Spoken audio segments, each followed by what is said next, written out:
So that's it. Strange Things has officially ended. We've seen the finale of supposedly wrapping up every plot point, but that didn't happen, did it? If you know anything about my channel, you will probably know the obvious reason why I'm disappointed, but it's not just that. Because I've seen so many people going around being like, "Oh, you're not a real fan if like you're disappointed that like Byler didn't happen and like all that." But I very much am a proper fan, and the reason I'm disappointed in the finale isn't just because of the most evil queerbaiting in the 2020s. There's a lot of reasons. So this video is going to go into my brief, oh well, they're not brief, my feelings about Mike and Will and that whole plotline, but also my thoughts about other things I didn't like in the finale, because there's a lot that I don't think landed very well that I think we need to talk about.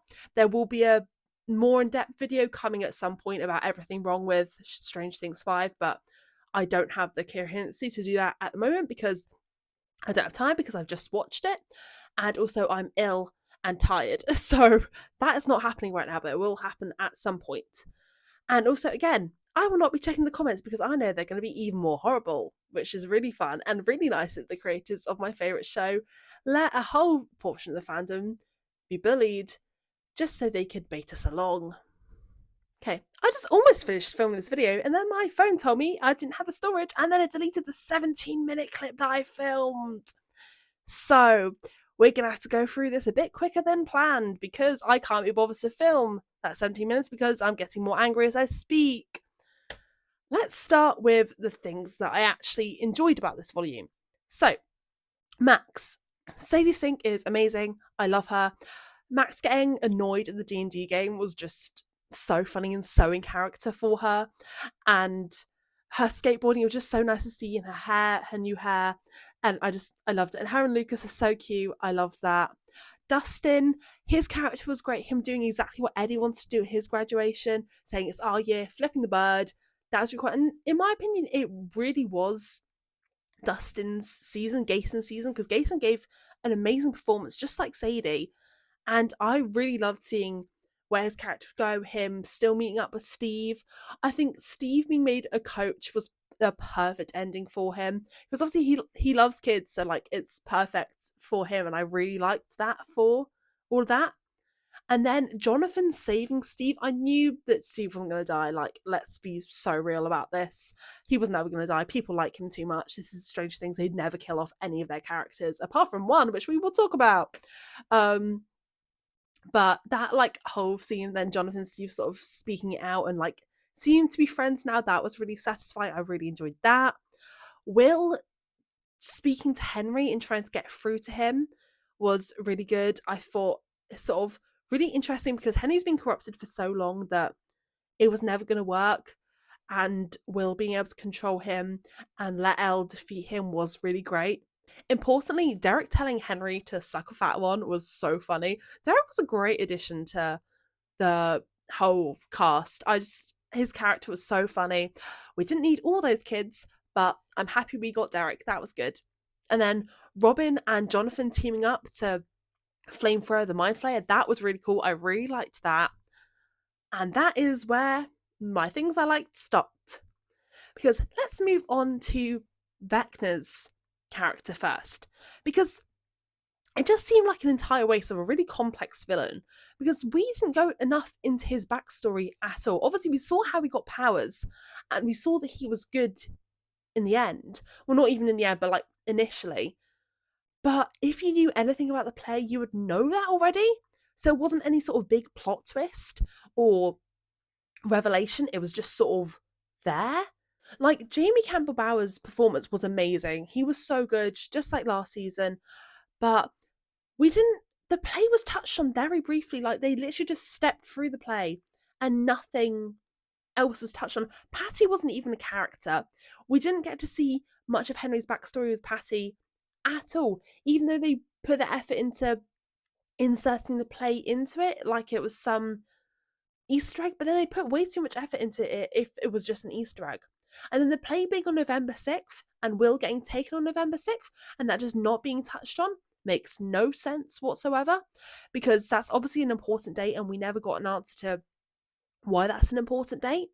And then Henry and Will share a birthday, March 22nd, and again, that's just not touched on, even though that just shows how similar they are. And it might help explain Birthdagate, because they have had so long to edit the clip at Rankomania and they just haven't. It's obviously meant to be on Will's birthday, and yet Joyce says he was 11 when he went missing. He was actually 12, and literally one Google search from the Duffers would have told them that he was 12 when he went missing, because it's literally on the posters. So just like some continuity in your own show, please, would be nice. I don't think I'm asking for too much there. And like moving on to Will's character, there are so many questions that we didn't get answered.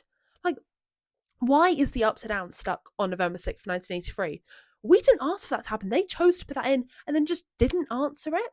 Why specifically was Will chosen? Because no other kids were taken around that time. It was only like Barb who got killed. So surely there's something special about Will. And who opened the door on the night that he got taken? Because we know it's not a Demogorgon, because the Duffers have confirmed that they're not telekinetic. So again, also bring that up in an interview.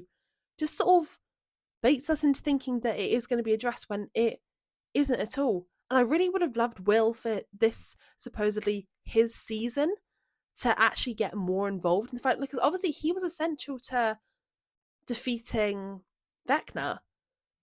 But it kind of felt a bit flat for me. I mean, the entire finale felt a bit flat for me, because I would have much preferred the final fight to be in the Upside Down.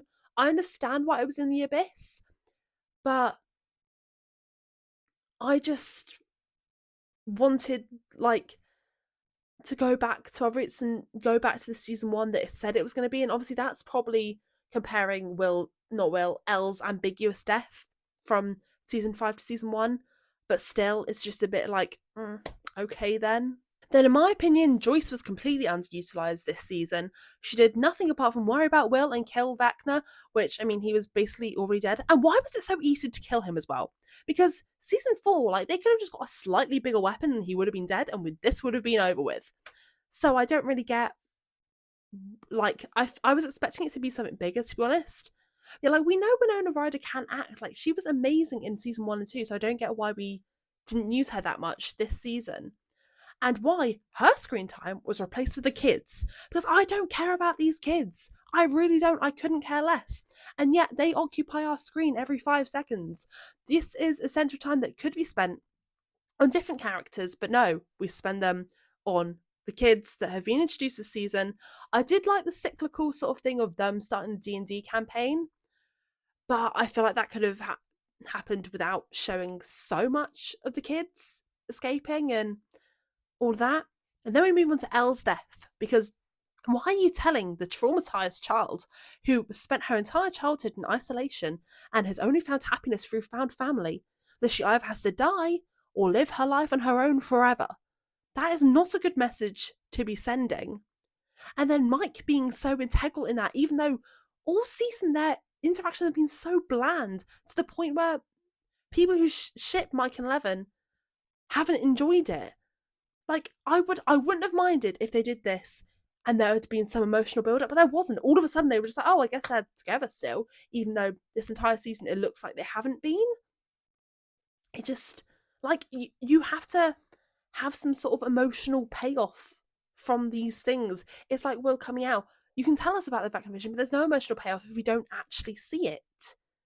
And moving on from Al's death, Robin and Vicky, we didn't see them in the epilogue at all. It's kind of implied that they broke up, I think. And it's the one queer ship in the show, and yet they're shoved to the side as soon as they're not relevant. And it would have been so easy to have them at Enzo's just before Hopper proposes to Joyce. Like, that would have been so easy to include them there, but they just don't. And Elle and Max's friendship just seems to be non-existent, because, like, season 3 they were best friends. Like, I love that friendship so much, and they just seem to be, like, sort of slightly friendly at best for some reason, even though, like, that friendship was so popular as well, and they just sort of didn't bother with it this season. And now we can move on to the elephant of the room, Byler. So it's not the fact that it didn't happen that makes me so annoyed is the fact that they led us on for so long. Because they could have, if the ultimate aim was just showing the very important message, apparently, that sometimes your crush doesn't like you back, which people definitely don't already know, they could have ended it at the end of season 4. They didn't have to extend it out to season 5, but instead they decided to do that, and they decided to bait all these viewers, and it is a genuinely evil case of queerbaiting. And personally, I don't really want to support any more of the projects that the Duffers do because of how they've treated this. Because again, they could have ended it at the end of season 4. We would have been a bit disappointed, but we would have gotten over it, and we wouldn't be continuing to theorize and keeping the fandom alive, essentially. And they could have cut it off before we all received horrible comments, because I know that's what this comment section is going to be filled with, and so many of my comment sections are already filled with that and will continue to be. And they allowed it. They allowed part of their fan base to be bullied, even though that's exactly what the show tells you not to do. It's to embrace your differences, be the outcast, and yet the only character who can't find love is the gay main character. Like, that just, what message is that sending? And the fact that they based us, even like Volume 1, the snowball telling the avalanche, that had no payoff at all. Like, even with an epilogue boyfriend, which isn't even canonical because this is just Mike imagining things for his friends. So we didn't even get that. But yeah, that had no payoff whatsoever. Why was Will looking down when they said how obvious? Again, no payoff whatsoever. He just feels like a massive insult to me, to be honest. They dragged it out so much, and Mike is just an arsehole for no reason. Those arguments, Rinkomania, Rain Fight, you took a beloved character from season 1 and season 2 and just turned him into an arsehole for no reason, and actively made him make one of the main characters' lives worse. How are we expected to still like this character and empathise with this character? I've spent so long analysing him, and he is nothing of who I thought he would be. It's just honestly kind of disgusting, in my opinion. Especially them using Will's love for Mike to fix Mike and Eleven. They could have done that in so many different ways. She could have genuinely commissioned the painting, but she didn't. It just blows my mind how people can be like this, because how can you justify fixing your straight ship with the gay character's love for someone in that ship? It's just so mean-spirited. There were so many ways of doing this storyline without queerbaiting, yet they decided to queerbait. And it's just so disappointing, because I thought this was different, but no, this puts us right back in our place because we were getting too confident. And apparently we need to be put back in our place and realise that we will never have any ships. And we don't deserve love. Apparently, because apparently that's the message, that your crush doesn't need to like it. And also another message apparently is that if you can compare your boyfriend to your abusive father, that means he's good. And the thing is, we wouldn't have even got that tower scene without Noah wanting it. He says in interviews that he was the one who wanted that scene to be added in, which thank God he did, because otherwise it would have just ended up with his coming out saying that Mike was his Tammy and that it was just a crush. I mean, those things are still true. And it got to the point where that was such bad writing that people thought it was intentional, but no, it's just really bad writing. And him saying that he enjoys getting lost in the woods. Will would never enjoy that because it's part of his essential trauma. Like, how can you be forgetting these essential things about your own characters?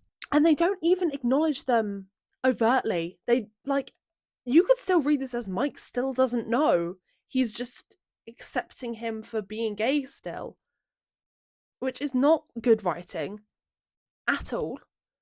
And just telling everyone that, oh, you can get the love of your life, apart from if you're gay, then you can't. In what world is that a good message? So they were my thoughts on the finale. I'll have more coherent ones once I have some time to think about it. Again, I won't be checking the comments, so message me on Tumblr, please.